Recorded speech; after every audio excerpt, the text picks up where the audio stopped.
prazer em conhecê-los, quem eu não conheço, e prazer em rever quem eu não vejo há muito tempo. A minha fala, como o Cristiano falou, tem o título óbvio das imagens de 2020, novos repertórios para si.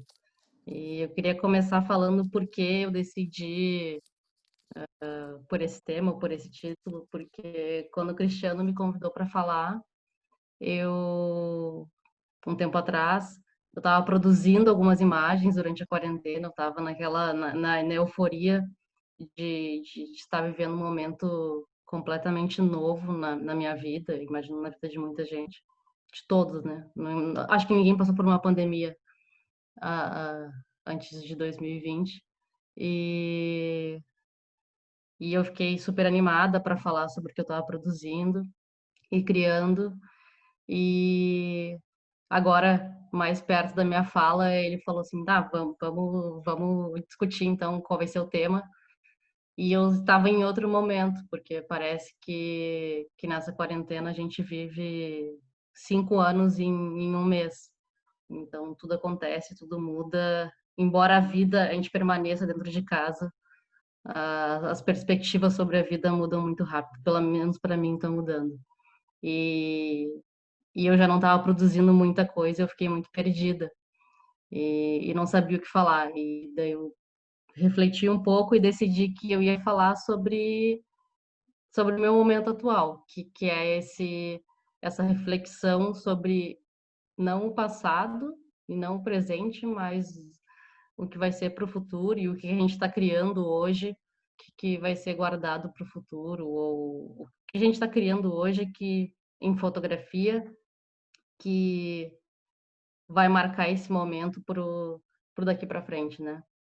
E bom, eu vou falar disso mais adiante, mas eu acho importante falar um pouquinho sobre a minha trajetória para vocês entenderem um pouco de como eu cheguei até aqui. Eu sou formada em jornalismo, como o Cristiano falou, e trabalhei sempre muito conectada à fotografia documental, às questões da cidade, e então a minha fotografia tem muito disso, tem muito desse contato com a rua, e eu acho que isso também me conecta muito com os outros fotógrafos que falaram nas conversas anteriores, que tem também trabalhos que tratam dessa relação na cidade, né? E então assim, eu sempre eu cresci e sempre vivi em cidade, não sou uma pessoa do campo, para mim o campo é o exótico. Então, essas questões sociais que se dão na cidade, essas relações, esses conflitos que se dão na cidade sempre foram um tema central do meu trabalho. Esse aqui, por exemplo, é um trabalho que eu fiz na Ceasa e desenvolvi ao longo de meses e ele, por fim, ele foi exposto em alguns lugares, mas ele faz parte do Fotodobras 1, que é o primeiro livro da Beira, na verdade é o segundo livro da Beira, e é parte do que eu produzi como fotografia, né? Eu também trabalhei no governo do estado por 3 anos e passei um longo período de documentação, não só das pautas oficiais, mas também das transformações na sociedade a partir do que estava sendo feito no governo. Então, de novo, eu hoje aqui reclusa, me vejo olhando para os meus arquivos e vendo o que me instiga na fotografia, né? Que é esse caminhar pela cidade, esse percorrer, é viajar. A viagem sempre foi o que me instigou. Acho que nenhum fotógrafo, pelo menos os fotojornalistas, não gostam de ficar num lugar só. O que mais instiga a nossa curiosidade é esse poder conhecer coisas novas e lugares novos. Então foi um período em que eu pude documentar muito a vida do gaúcho, percorri quase uma centena de municípios e também foi um período bem marcante assim de transformação da minha fotografia, né? Porque eu saí do jornal e de uma pauta diária e fui para um trabalho que estava sendo construído com mais consistência ao longo de muitos anos, não, de muitos meses, enfim, anos. Mas eu acabo sempre voltando pro jornalismo, né? Eu trabalhei na Zero Hora também, nos últimos meses na verdade, eu tive duas passagens pela Zero Hora, entre 2016 e 2017, depois 2017 e 2018. Não, desculpa, 2018 e 2019, eu sou péssima em datas. E, de novo, as pautas que mais me fortaleciam como fotógrafa sempre foram essas, essas pautas que mostravam como a sociedade estava se transformando, estava se agitando, em relação às questões políticas, econômicas. E esse, por exemplo, é um protesto ainda no governo Temer, e para mim é bastante representativa essa foto, porque eu fazendo parte de um coletivo feminino sobre qual é a minha atuação, né? Qual é a minha atuação como mulher e de que forma isso transparece nas minhas imagens. E eu comecei a perceber que eu coloco muitas mulheres em primeiro plano, em posição de destaque, em posição de voz, em posição de voz não, dando voz a elas, né? Dando visibilidade, e que não é uma coisa consciente em mim, mas que revendo meu arquivo eu vejo que é bem perceptível. Então essa foto para mim é bem representativa de quem eu sou, estando ali no front fotografando e tendo uma mulher no primeiro plano também em posição de luta. Aqui é mais uma imagem daquele momento. Para quem conhece Porto Alegre sabe que esse arco ali no centro é bem um ponto central dos protestos, as pessoas acabam subindo sobre ele, e eu aproveitei o pôr do sol para fazer um contraluz, que normalmente um jornal estraga, né? O jornal, quando vai imprimir a tua foto, ele estraga o contraluz, mas tudo bem. Pelo menos no digital a gente tem a oportunidade de deixar ele direitinho. Aqui de novo, mais uma fotografia. Eu tô revendo, quase revendo, tipo assim, eu tô revendo e sentindo vontade de estar de novo nas ruas. Quem sabe, né? Logo o Brasil vai às ruas. E aqui fiz uma foto desses conflitos e dessa proximidade com que a cidade se te mostra.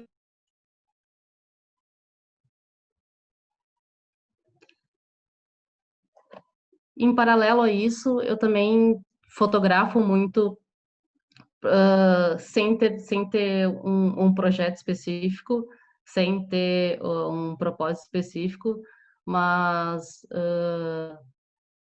esse conjunto, essas fotografias colocadas em conjunto, elas constroem uma narrativa também muito pessoal minha sobre essa cidade, né? Sobre Porto Alegre, por exemplo, que é onde eu vivi a maior parte da minha vida. Então, tenho fotografias que eu tenho, é mais o meu arquivo pessoal, como de qualquer outra coisa, mas que são passagens dessa movimentação cotidiana e que são muito representativas para mim.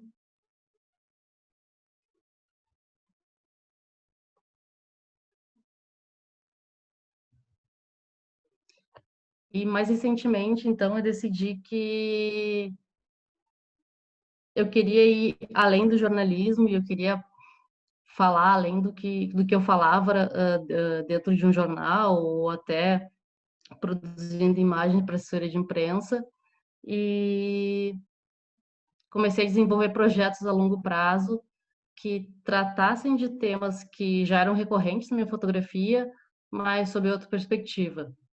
E deu que desenvolver esse trabalho, que ele foi exposto na Bienal de Arquitetura de São Paulo e também depois virou uma exposição individual em Porto Alegre. E ele se chama Cartografia da Ausência. E ele realmente foi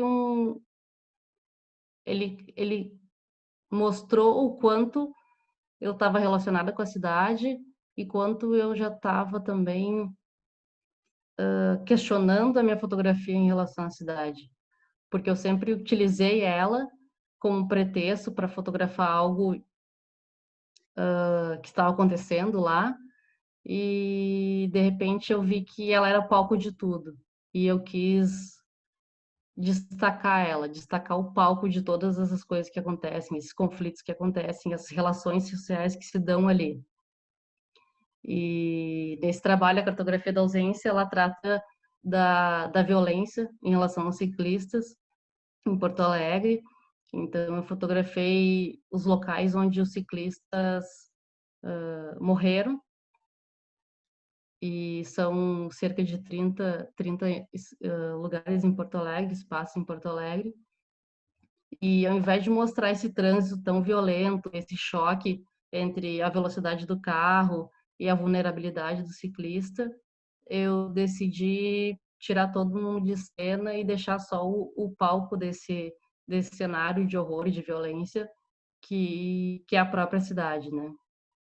Que aparentemente nas fotografias é um lugar tão, parece tão pacífico e tão calmo, mas ele pode se transformar em algo que tão horroroso e tão chocante. Em algumas fotografias, dá para ver até à direita ali, por exemplo, dá para ver que tem uma bicicleta, uma Ghost Bike, que o movimento de ciclistas colocava toda vez que alguém, enfim, ia falecer em algum acidente de trânsito e para, enfim, guardar a memória dessa pessoa que havia morrido ali. E, enfim, então eu faço essa catalogação, eu percorro a cidade fotografando esses cenários, e é interessante que acabam, assim, toda vez que eu fotografava, era muito, era corriqueira a presença de ciclistas ali, à esquerda também tem um ciclista passando, eu nunca me colocava a esperar alguém passar de bicicleta, mas acontecia. Então, é interessante pensar que quando a gente dá um passinho para trás, espera um pouco e começa a observar a cidade, os sinais eles começam a aparecer. E esse foi então um trabalho que mais se distanciou assim do que eu vinha fazendo com fotografia, mas ele me conduziu a uma reflexão maior sobre o que eu estava produzindo, o que eu queria falar com a fotografia. Que eu não queria simplesmente reproduzir ou capturar um fato, mas dá à fotografia um papel um pouco diferente do que ela poderia ser no fotojornalismo.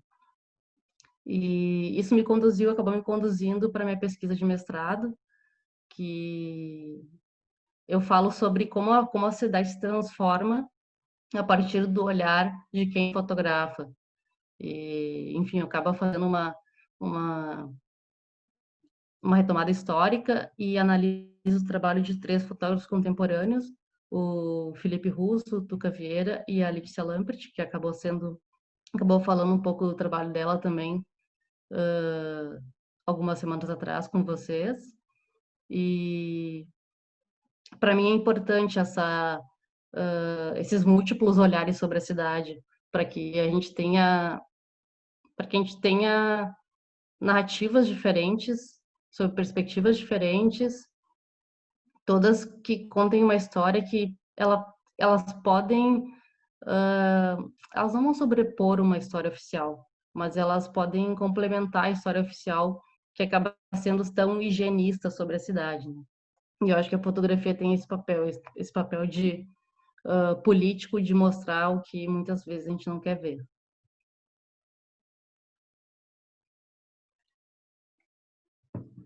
E, enfim, durante minha trajetória, eu faço parte de dois projetos que eu acho que são bem interessantes e que falam bastante sobre mim. O primeiro foi a Beira, foi um coletivo de fotógrafos formado pelo Cristiano Santana, por mim, pelo Eduardo Seidel e pela Clarissa Ponte.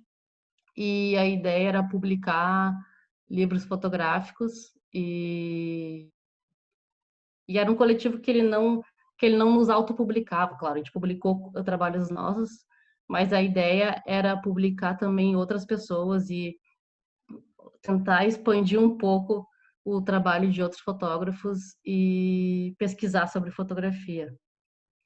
E o outro coletivo, que é o coletivo que eu ainda faço parte hoje, que é o Nítida, que ele se propõe a pesquisar e dar visibilidade ao trabalho de mulheres fotógrafas, tanto mulheres que foram invisibilizadas ao longo da história, quanto fotógrafas contemporâneas. E, enfim, eu fecho um pouco essa minha trajetória com esses dois coletivos, porque, voltando ao começo da minha fala, quando eu fui convidada para falar, eu estava produzindo esse trabalho aqui, que eu estava em casa com o meu marido e eu sentia vontade de pegar a câmera, não pegava a câmera há muito tempo, e comecei a fotografar ele, quase como fazendo uma narrativa sobre esse momento de tensão, esse momento em casa, porque eu sentia necessidade de falar ou de preservar a memória visual do que a gente estava passando. Então, é uma série de 5 fotografias e falava muito daquele momento.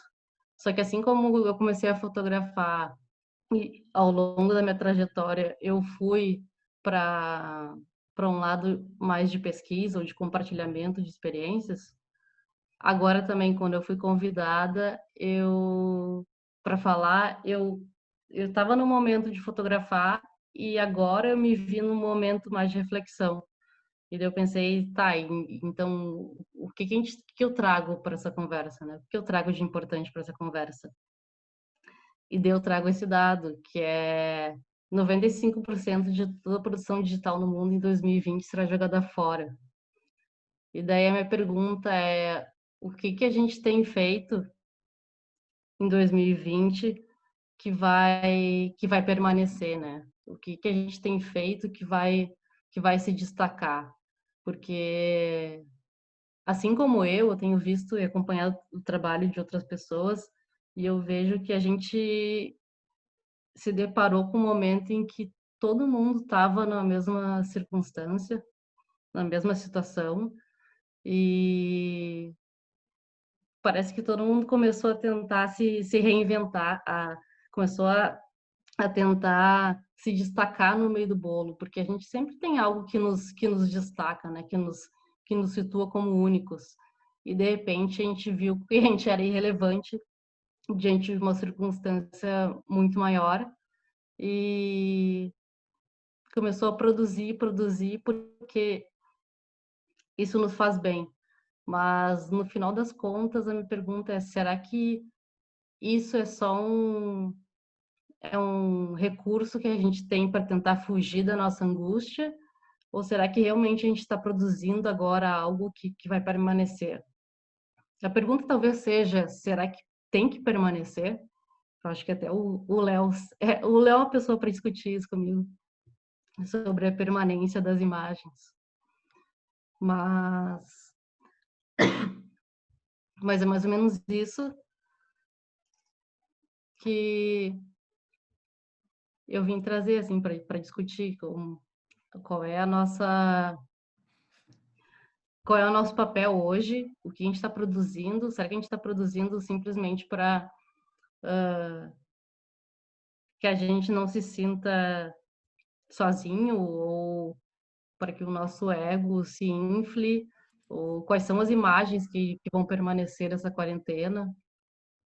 Porque quando eu produzi, por exemplo, a série, eu produzi porque para mim era incrível que a gente estivesse dentro de casa, mas enfim, a gente sempre está dentro de casa no final das contas, né?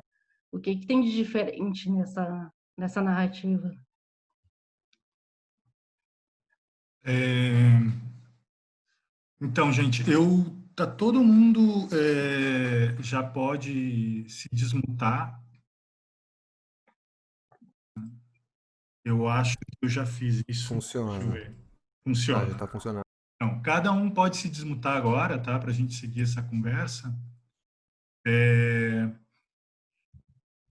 e eu acho que eu vou começar. A Camila provocou o Léo, mas eu vou começar. É,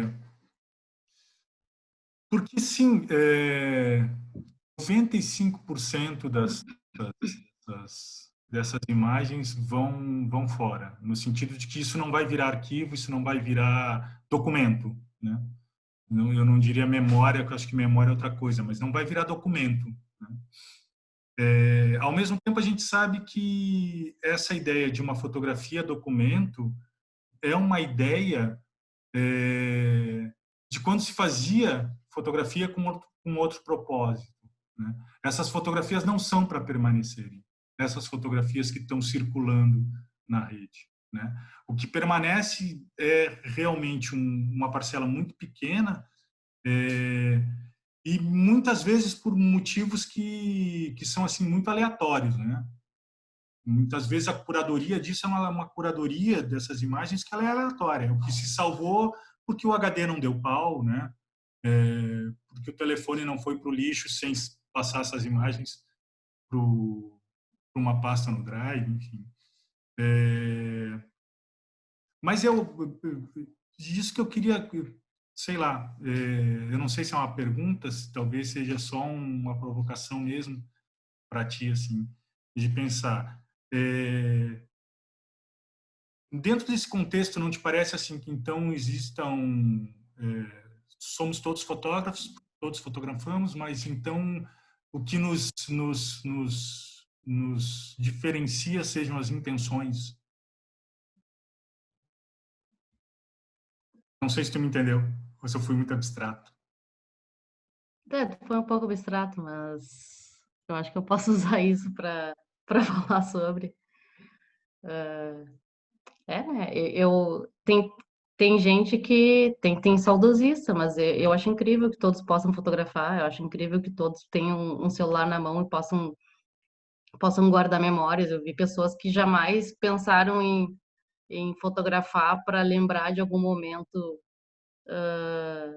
importante em suas, claro, importante eu digo assim, um momento como a pandemia, que queriam criar séries ou criar narrativas sobre seu cotidiano em casa. E para mim é interessante, para mim é incrível. E eu acho que não sei se a intenção acaba sendo tão diferente de quem é um fotógrafo profissional, mas isso coloca um novo desafio para quem trabalha com fotografia, enfim, para criar arte ou para profissionalmente, porque talvez 5% das fotografias que vão durar não serão as nossas, né? Serão de pessoas que estavam simplesmente compartilhando e se divertindo. Eu fiquei em dúvida, Provavelmente. Mas esse dado, é... achei bem louco mesmo, 95% das imagens não durarão. Queria entender um pouco o que analisam ali e o que é o não durar também. O não durar quer dizer que elas não vão ser salvas, elas não vão ser é, repostadas. é que não são só fotografias, é o conteúdo digital e que sim, tem conteúdo, por exemplo, que as pessoas publicam nos stories, 24 horas depois, isso vai embora e a pessoa não salva e realmente é perdido. Mas é essa questão também, né? Por que a gente quer guardar tanto? Porque a gente simplesmente não deixa que essas imagens desapareçam. Será que a gente não está entrando no momento em que esse é o normal, sabe? Tem aí uma questão que é muito dessa de como fomos acostumados a produzir e guardar imagens e toda uma nova geração de produtores de imagem com outras habilidades e outra relação com as próprias imagens, né? Por exemplo, isso mesmo dos stories, de imagens que durem 24 horas. Eu acho muito interessante o quanto os stories vieram meio no vácuo do Snapchat, né? Que eu acho que deve ter sido a primeira duração, a primeira tentativa de duração orgânica da imagem, de que tá, então se o digital dura para sempre, ou dura até que o HD falhe, né? O que o seu backup não exista, se produziu algo que desse conta de fazer com que essas imagens desaparecessem rapidamente. Então é isso mesmo, tá? Vocês tinham um aplicativo de comunicação que durava 24 horas. Isso passou para os stories e o quanto isso numa nova geração é uma nova relação de instantâneo mesmo, como, sei lá, foi para Polaroid nos 60, 70, de que aquilo saía na hora e depois, tá, isso podia perder a cor e desaparecer ao longo do tempo. Só que era um ao longo do tempo, né? A gente sempre teve esse rastro de imagem trabalhando muito e toda essa relação da memória mesmo, de tá, então os arquivos analógicos se apagam ao longo de X período, né? Você pega aquelas fotos antigas e você consegue ver a prata na imagem preto e branco, né? Você põe na luz, às vezes ela reflete, assim. Então aquilo vai trabalhando, toda a relação alquímica da imagem mesmo, tá? Ela vai se perdendo ao longo do tempo. E um arquivo digital é isso, um arquivo digital quando ele se corrompe por inteiro de uma hora para outra. Então, pode recuperar as imagens, mas recuperar também, às vezes você vai recuperar uma imagem com alguma parte corrompida. Então, isso já vem ali nela. E mais ainda quando se cria, então, essa vida de 24 horas de uma imagem, de algo que você coloca. E me parece que isso já é um sintoma, né, dessa própria super produção de imagens, de tentar dar conta de não criar um balaio tão grande, né? Para que esses 95 durem isso mesmo, durem um dia delas e não mais que elas tentem perdurar mais tempo. E acho que isso na cabeça de quem produz agora mesmo é bem diferente. Talvez justamente como essa própria coisa que acontece, sei lá, quando tá fotografando na rua e fotografa uma criança hoje em dia e sei lá, você tá com uma câmera analógica e ela vem direto querer olhar a foto atrás da câmera e não tem o que ver, né? E é sempre um susto muito grande. Tipo, não, como assim não tem um visor? Não tem uma imagem que te apareça, né? Não é assim que se cria fotografia. Então acho que essa diferença geracional, talvez e provavelmente, sim, vai mudar muito o que é essa relação com a criação dos arquivos de memória mesmo, que para toda essa geração pós-Segunda Guerra, que vira a memória é tão importante porque passamos por períodos de tanta violência que a gente não pode esquecer isso, né? Então a gente vai trazendo a memória como um tema cada vez mais relevante a partir desse trauma de guerra, né? Vários teóricos vão falar disso, Krakauer fala muito disso, das imagens da violência que perduram justamente para a gente não esqueça isso. Ao mesmo tempo, se chega em 2020 com isso extremamente banalizado, né? Com esse fluxo de imagens constantes, cada vez mais imagens de violência e que elas circulam muito mais pelo fetiche delas do que exatamente pela crítica que poderia vir daquelas imagens.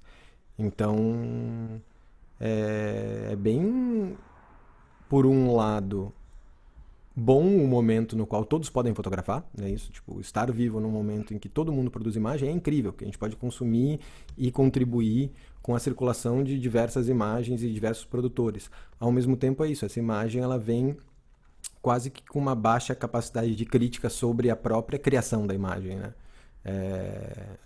Sei lá, o não estar consciente de que está se criando uma imagem e que isso é uma construção e não um fragmento da realidade, sei lá, é o que faz as pessoas entrarem nesse vórtice de fake news, de acreditar numa coisa que recebe no WhatsApp, sabe? É meio tipo, tá, então ninguém não, muitas pessoas estão, claro, mas me parece que o grande discurso às vezes esquece do papel crítico em relação às imagens, né? E aos criadores de imagem, de certa maneira.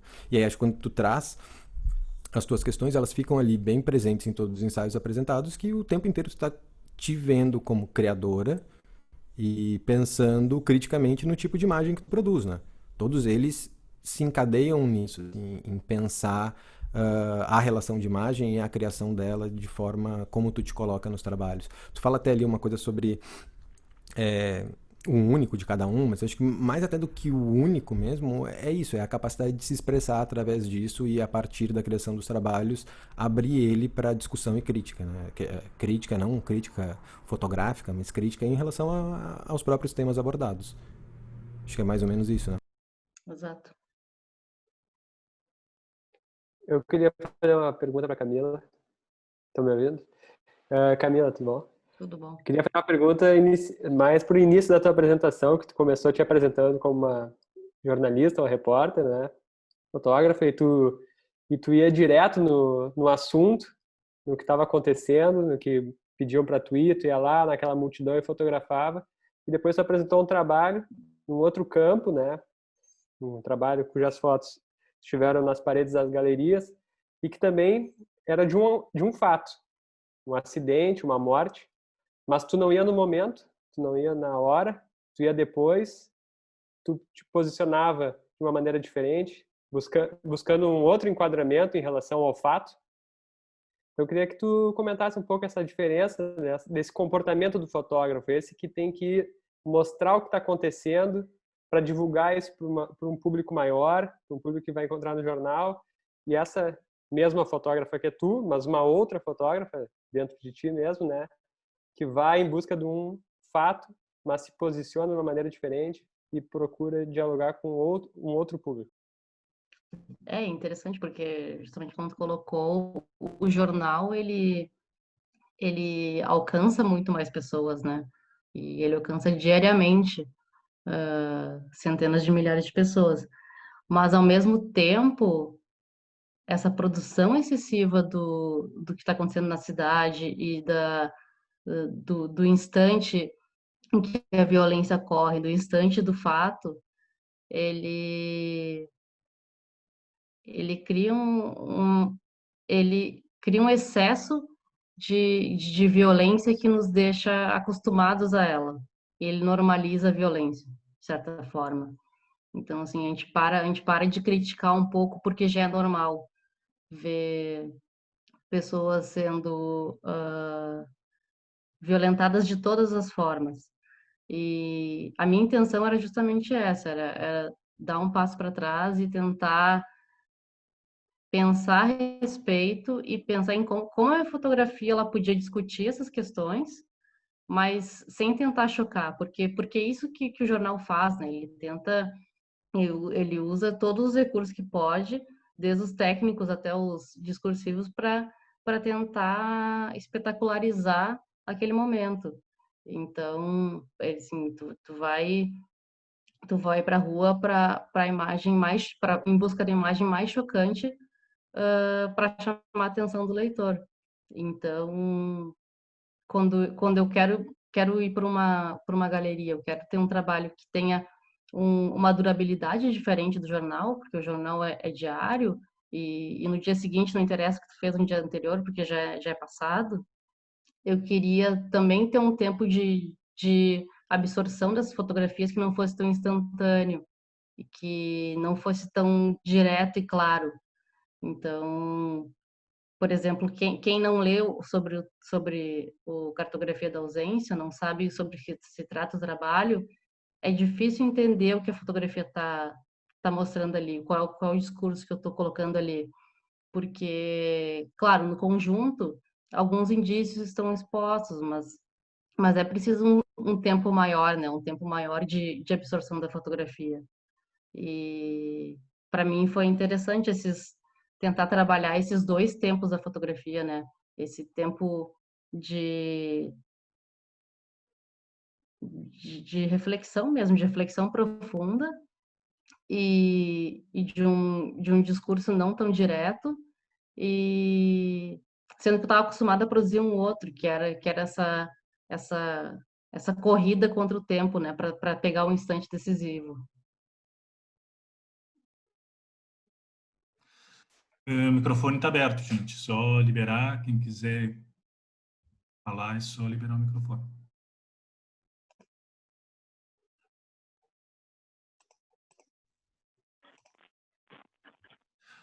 Oi, tá me ouvindo? Sim. Alô? Ah, tá. Então, eu fiquei curioso para ver o teu trabalho nessa área da militância ou da pesquisa, enfim, eu não entendi, talvez não tenha entendido completamente o objeto do coletivo que tu participa. E eu gostaria de saber, então, se é uma militância ou se é um trabalho de resgate, enfim, do papel do feminino na fotografia. O coletivo, ele surgiu em 2015, o Nítida surgiu em 2015, e ele nasce justamente em um momento em que a gente percebe, que algumas fotógrafos percebem que a gente tinha pouca representatividade no circuito da fotografia.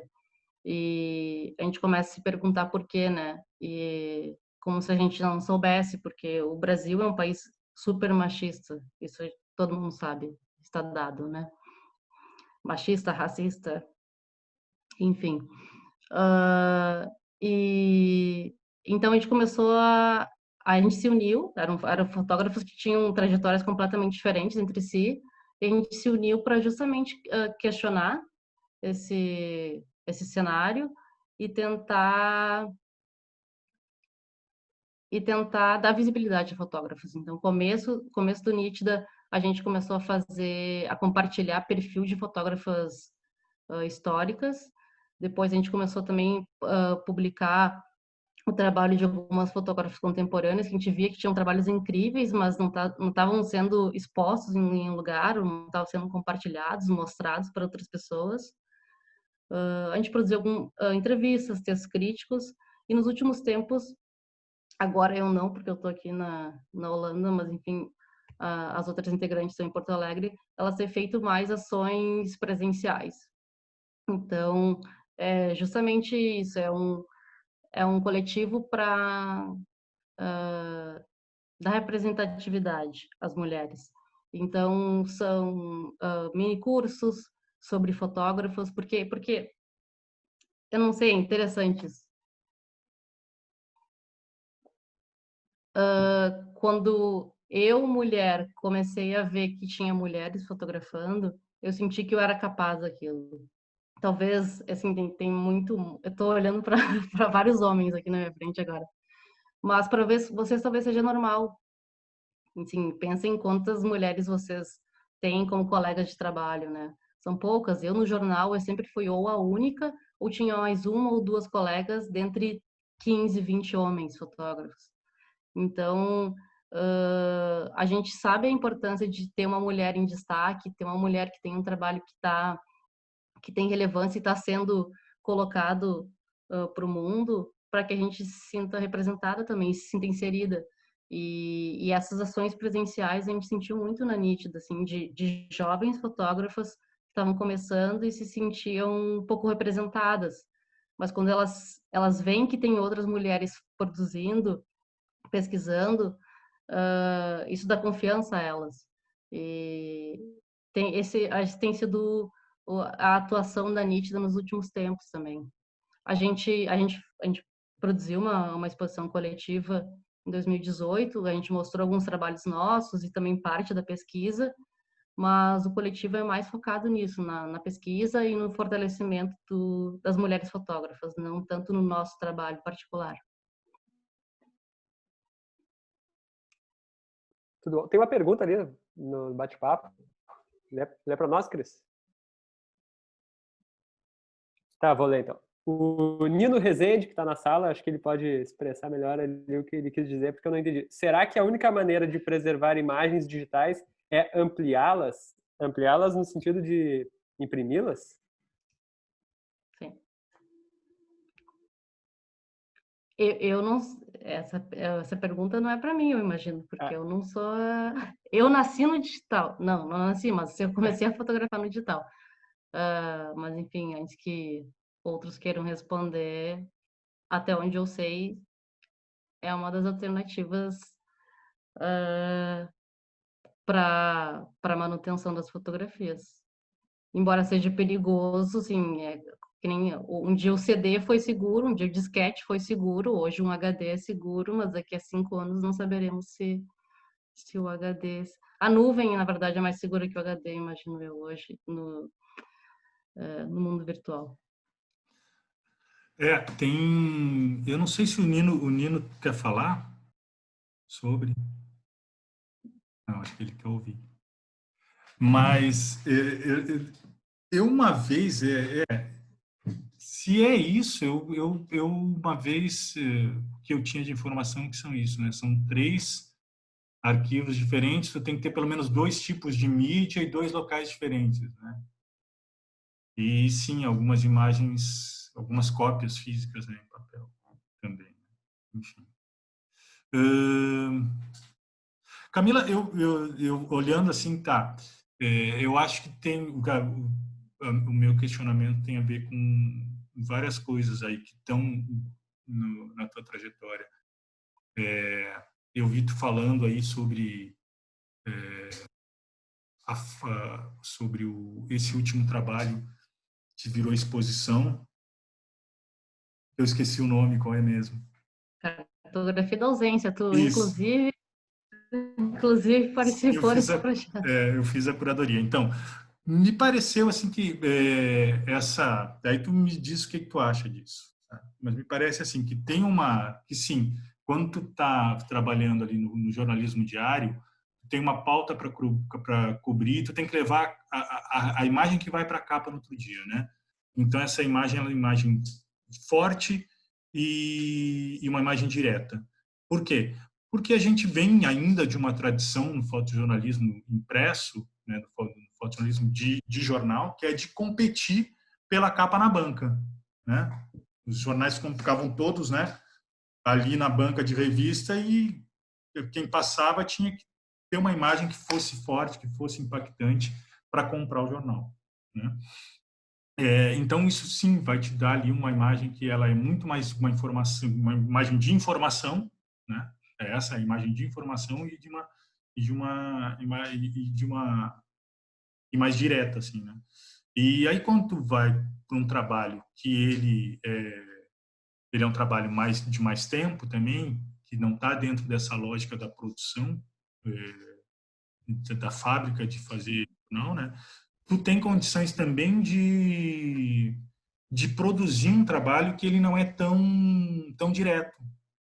Quer dizer, não é, me parece legal, assim, essa coisa de daqui a pouco tu tá entregando também para as pessoas que vão ver essa imagem o poder de interpretação, entende? Não sei se me entende. Quer dizer, essa imagem também ela se constrói, né? Ela não é uma imagem que parte dela é construída por ti, mas uma boa parte dela é construída pelo público, né? Tu tira essa imagem, né, dessas ruas desertas do contexto em que ela foi feita, né? Ela também pode ganhar outros significados, não?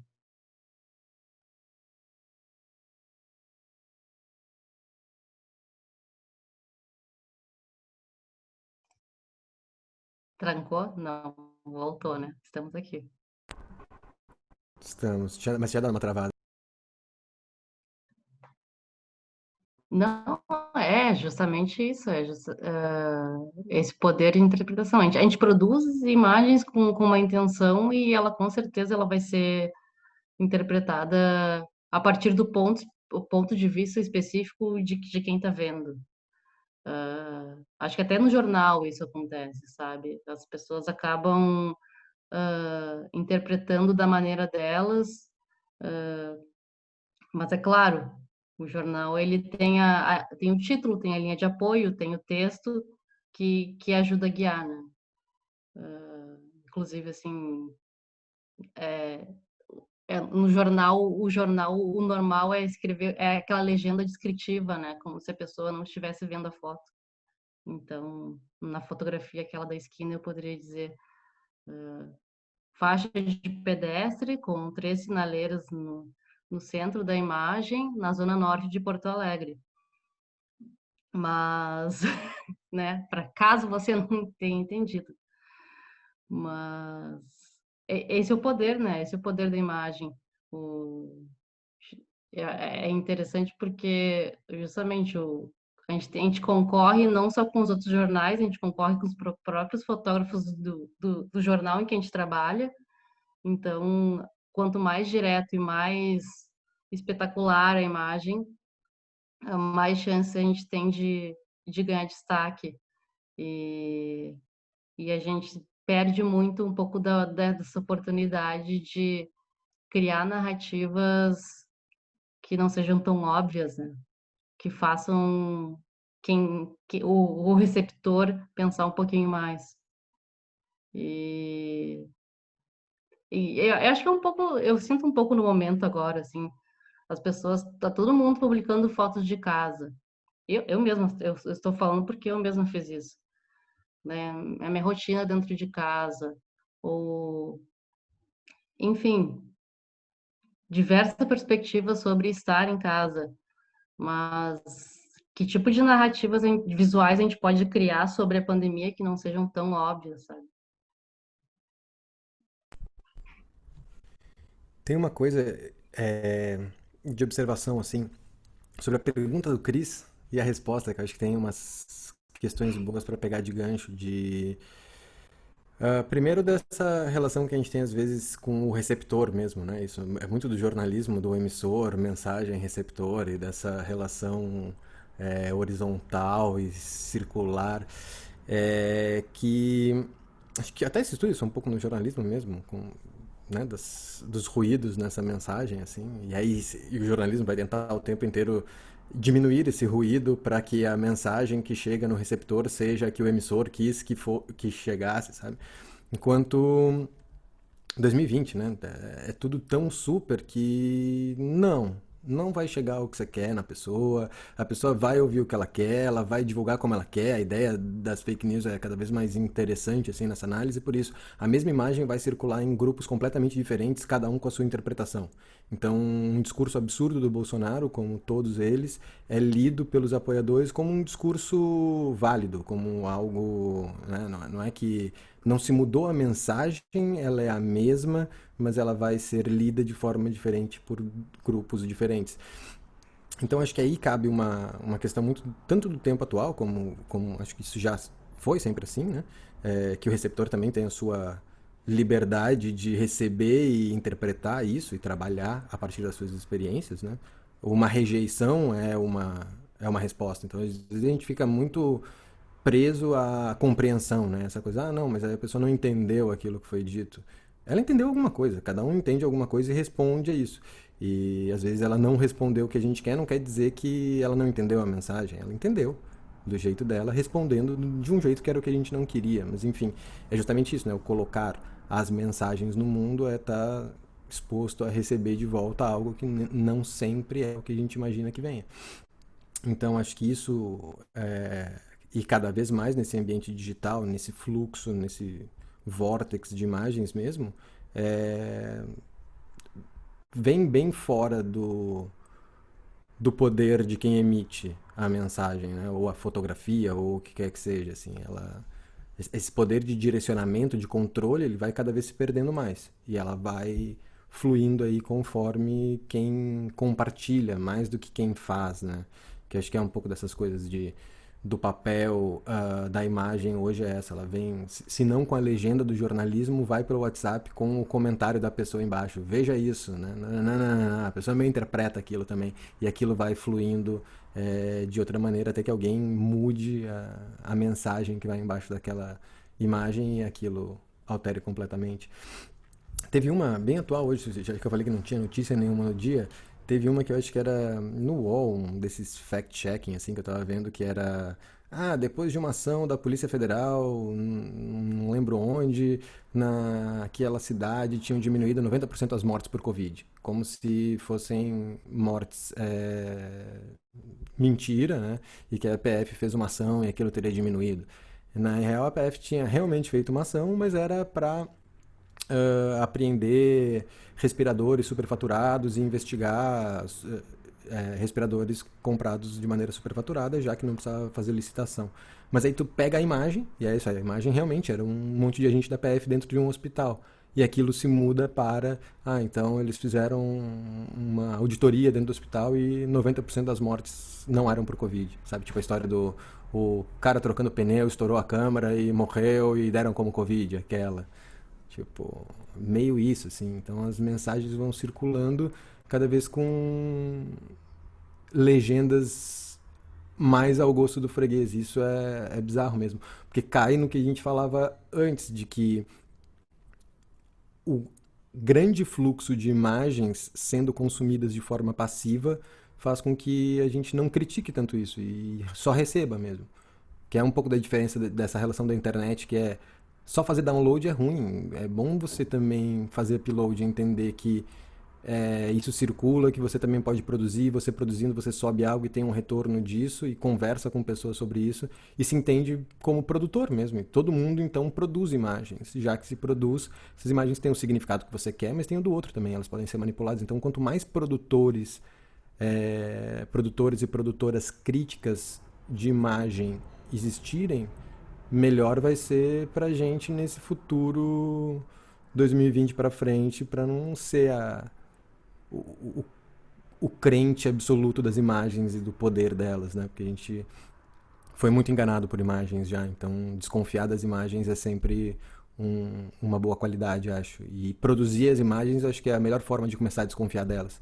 Porque tu faz e tu sabe como ela é feita, então te deixa mais safo mesmo, assim, de não tomar aquilo e acreditar, né? A coisa São Tomé, só acredito vendo, sabe? Não. Ver hoje não te faz acreditar mais. Ver o que são os próprios deepfakes mesmo, os vídeos hoje. Vai ser uma grande loucura daqui pra frente. Você nem o vídeo poder acreditar. Não, tem um vídeo do cara falando tal coisa. Um vídeo do cara falando tal coisa pode ser feito num computador qualquer e vai realmente parecer que tal pessoa falou aquilo. Como chama esse cara daqui que tem feito Bruno alguma coisa?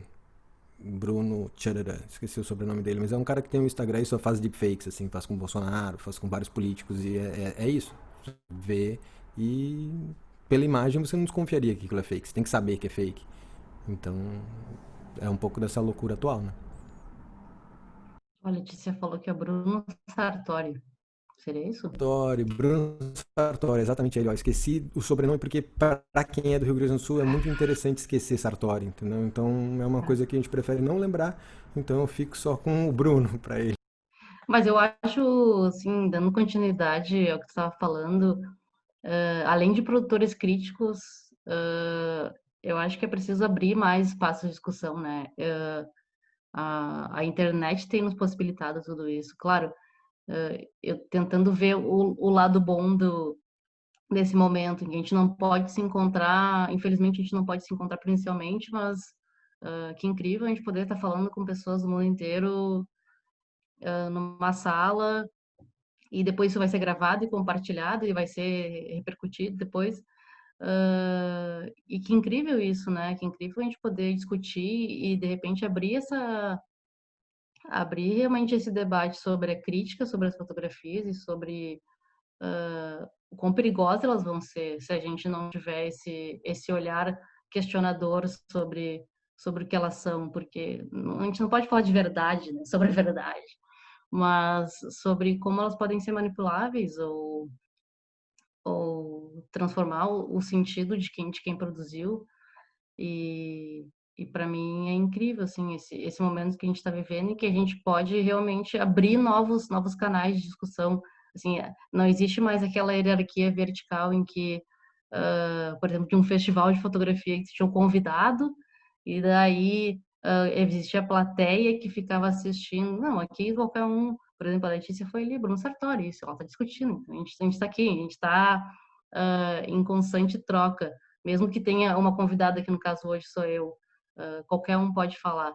E acho que a gente tem que aproveitar esse, essa oportunidade para tentar ampliar ainda mais a discussão sobre fotografia e não simplesmente nos colocar num pedestal e dizer eu sou um fotógrafo profissional, vocês todos são meros mortais, a fotografia de celular de vocês não vale nada. E, sabe, aquele discurso de volta política, né, de como somos intelectuais e vocês, a massa, não entendem nada. Então, assim, a gente acaba não discutindo, não dialogando, porque a gente se coloca acima de outra pessoa. E, sabe, para mim é essa. Se temos algo a tirar de bom da pandemia, assim, podemos criar novos canais de debate e que sejam mais horizontais, sabe? Sim, são tantas imagens, tantas imagens que elas acabam se sobrepondo, se contrapondo, né? E E por aí. Camila, muito obrigado por nossa conversa hoje. Esse bate-papo vai estar disponível amanhã no YouTube. E a gente segue com agradecer todo mundo que está aqui presente hoje. A gente segue com as nossas conversas enquanto estamos em casa. Alguns mais em casa que outros, né? Eu acho que a Camila já está aí em Amsterdã, a coisa já está mais suave, né? Bastante. E bom. E semana que vem a gente tem a conversa, convidar vocês, tá? É nessa mesma sala, mesmo link, mas a gente vai divulgar de qualquer forma. A conversa da semana que vem é com o Maurício Pokémon. Tá todo mundo convidado. Beijo É, a todos. alguém tem mais uma pergunta? Só isso, assim, antes de encerrar. Alguém quer perguntar alguma coisa? Agradecer a Laiane Teles, que abriu a câmera, e assim a Camila não ficou vendo só o homem, ó. Tá vendo? Porque era isso, todas as mulheres estavam com a câmera desligada. Aê, Tá? Então eu... Laiane. Eu vou entrar que eu tô sem câmera, gente, desculpa. Boa. Não, me deixem sozinha. A Letícia Lampert? É a Lampert, que tava semana passada também, deu pau na minha câmera, gente, desculpa. Mas é engraçado pensar, né, que as mulheres estão tudo com a câmera desligada e os homens todos com a câmera ligada. Foi isso, quando a Camila falou, eu falei assim, pô, mas é que tá cheio de mulher com a câmera desligada, ela tem que ficar olhando só pra gente. Eu tô de câmera ligada porque eu sou contra a câmera desligada. Eu também sou contra, por isso eu queria só dar um oi e pedir desculpa de estar com a câmera desligada. E eu pensei em perguntar uma coisa pra Camila, assim, como é que tá sendo aí a diferença, ou se ela vê alguma diferença em relação à imagem na imprensa, assim. Não sei se isso hoje está tudo muito igual, globalizado, mas tu como jornalista, tu vê alguma, sei lá, algum aspecto que te chame a atenção de ser diferente aí do que daqui em relação ao uso de imagem ou não? Não tem muita diferença. É claro, a pauta é diferente, né? Embora todos estejamos na pandemia, aqui a pauta é a rainha foi pedalar até o museu hoje. Então, a rainha pedalando é notícia. É tipo isso. É até injusto, né? Mas a abordagem dos fatos acaba sendo bem semelhante, mas os fatos em si são bem diferentes, né? Assim, não tem hospitais superlotados, não tem pessoas, moradoras de rua, passando dificuldade, enfim, é um contexto completamente diferente.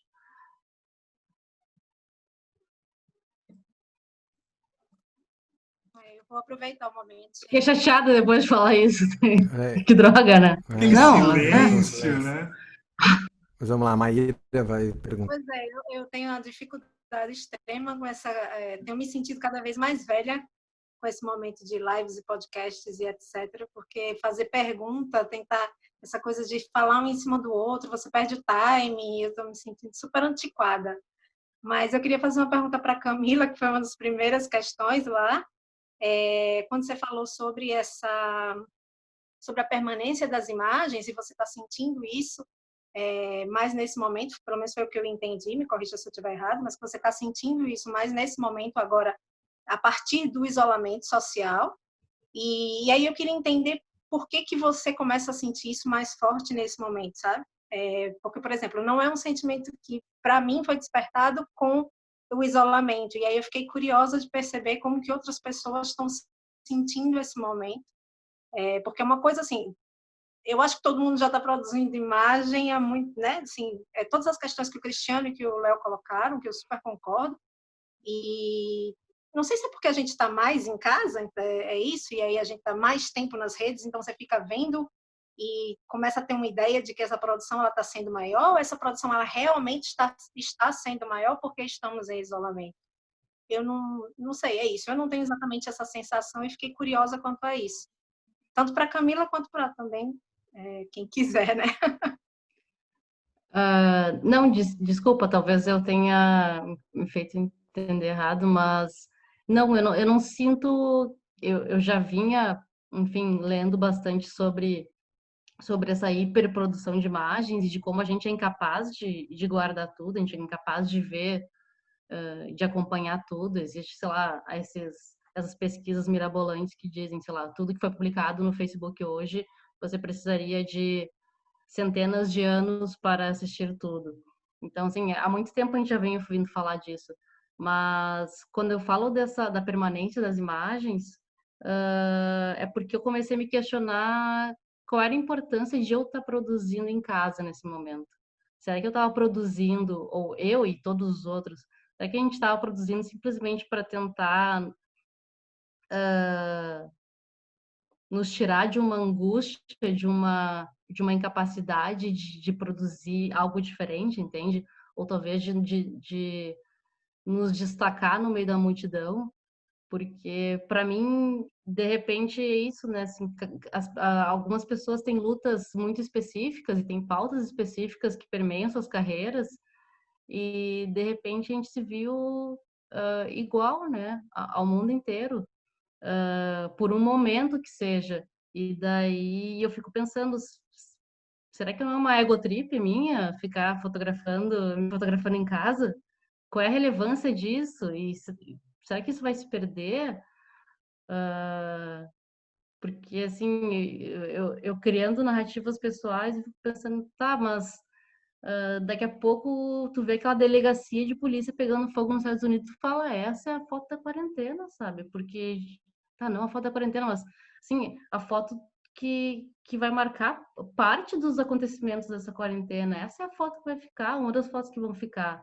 Uh, uh, eu não sei se eu quero guardar esse momento e quero por que a necessidade de compartilhar, né? Não só guardar, talvez guardar eu queira fotografar e guardar sobre esse momento que eu estou passando, mas essa necessidade que a gente tem de colocar para o mundo essa nossa angústia pessoal. Mas eu acho que ela teve também uma questão aí que é uma necessidade criada, e isso é muito geracional de novo, e é o slogan do Facebook que era sharing is caring, mas a ideia é de que você compartilha mesmo. Tipo, o que você está pensando hoje, né? Você entra no Facebook e ele quer, sei lá, mas eu tô pensando, não quero falar o que eu tô pensando. Mas você tem que falar, você tem que compartilhar, você tem que publicar alguma coisa, senão você não viveu hoje, entendeu?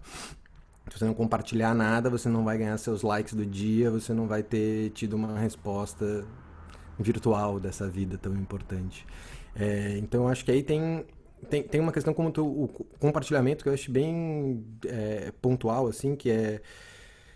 A gente conversou bastante sobre isso na casa durante o início da quarentena, que era, que ações fazer, o que fazer, e era meio isso, assim, tipo, eu não sei, eu quero ter uma semana pra pensar, 2 semanas pra pensar, não quero sair no dia seguinte, entrei em quarentena e comecei a publicar a vida em quarentena, sabe? Porque é um pouco disso que tu fala, assim, sei lá, tem tanta coisa acontecendo, por que a minha quarentena é relevante, né?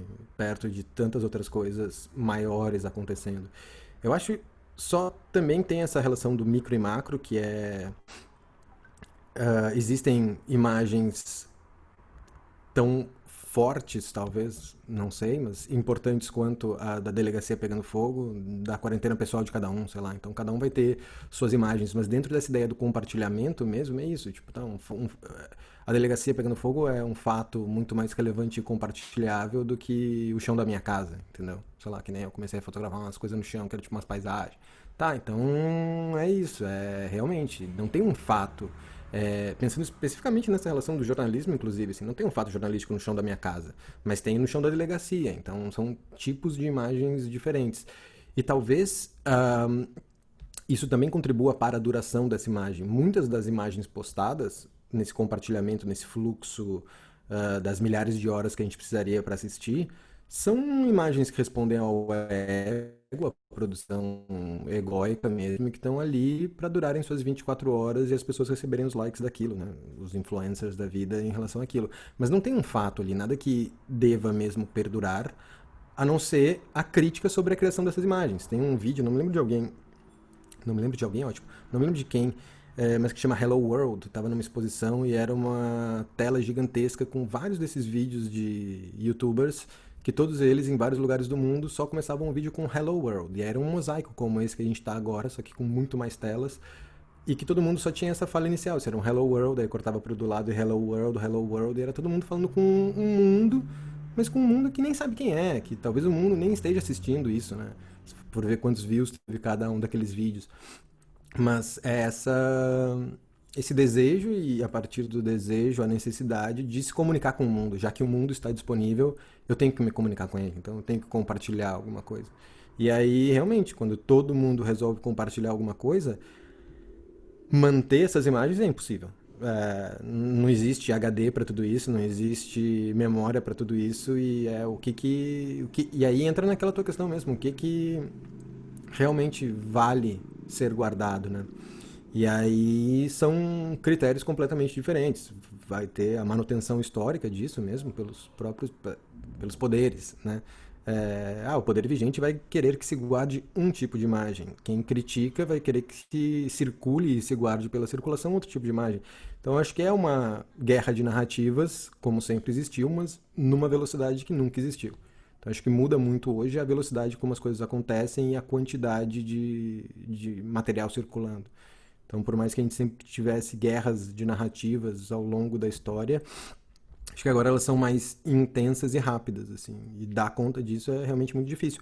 E talvez a história, a gente tem essa vantagem de que é sempre bom deixar o tempo passar e olhar um pouco para trás para entender o que aconteceu, mas a gente tem sido cobrado cada vez mais de dar respostas rápidas ao que está acontecendo agora. E isso é basicamente impossível, né? Conseguir responder sobre algo que acontece agora e que nos suscita muito mais dúvidas do que respostas é difícil, mas é isso.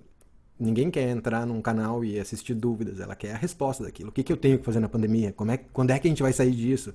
Cadê a vacina? É tudo isso. E as respostas são todas não sei, mas é difícil, né? Dar tanto não sei e as pessoas não ficarem mais ansiosas ainda dentro das suas casas. Então, é um pouco do que a gente tem vivido, acho.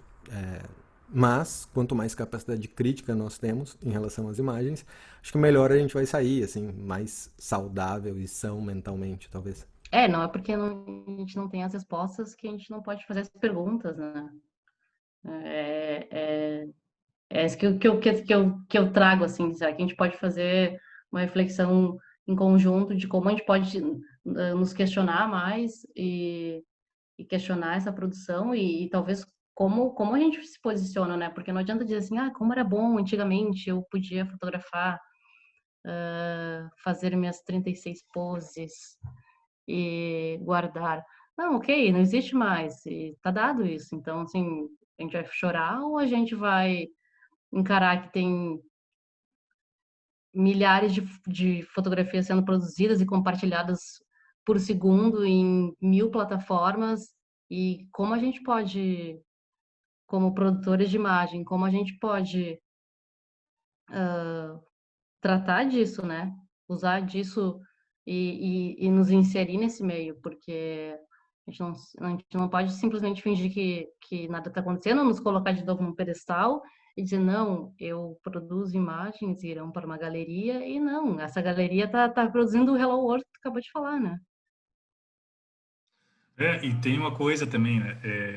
Primeiro, assim, admitir que nós somos dinossauros. Então, né? Porque é isso, porque tem uma galera que está produzindo imagem para não ser guardada, né? Simplesmente para circular e desaparecer depois de 24 horas.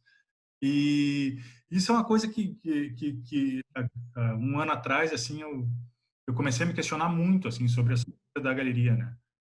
E pensar assim, quantas pessoas vão ver as tuas imagens, né, num local de exposição qualquer que seja, né? Quer dizer, também esse fetiche da galeria, esse fetiche da fotografia impressa, que às vezes é da fotografia numerada, inclusive, né?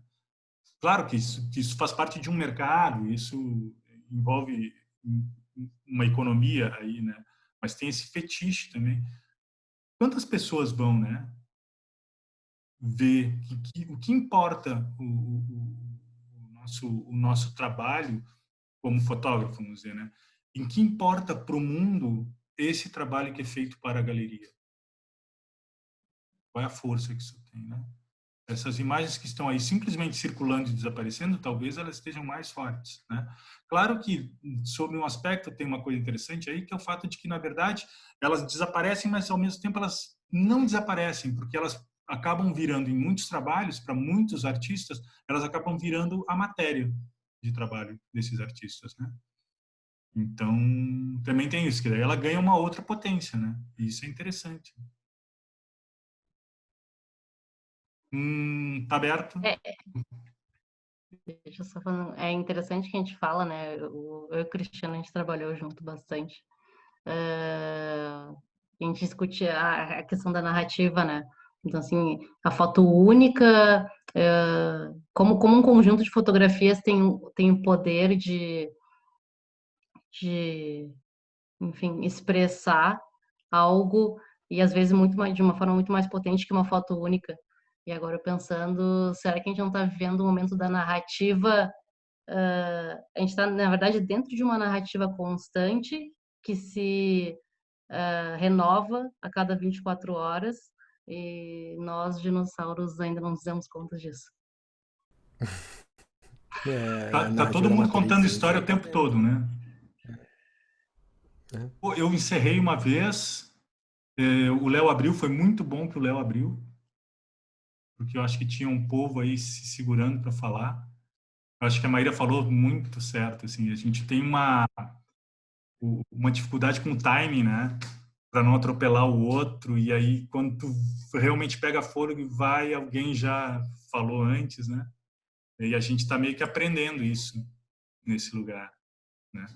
Porque de fato nos falta o gesto, né? A gente fica nessas telinhas pequenininhas e a gente nos falta, às vezes a gente percebe, a gente se entende no ritmo, é quase corporal quando a gente está junto, né? E aqui a gente fica realmente meio tolhido assim de alguns sentidos, né? Mas então eu vou encerrar por hoje. Eu não vou falar tudo de novo, tá? Só vou dizer que semana que vem é nessa mesma sala com o Maurício Pokémon. Tá todo mundo convidado. E muito obrigado, Camila.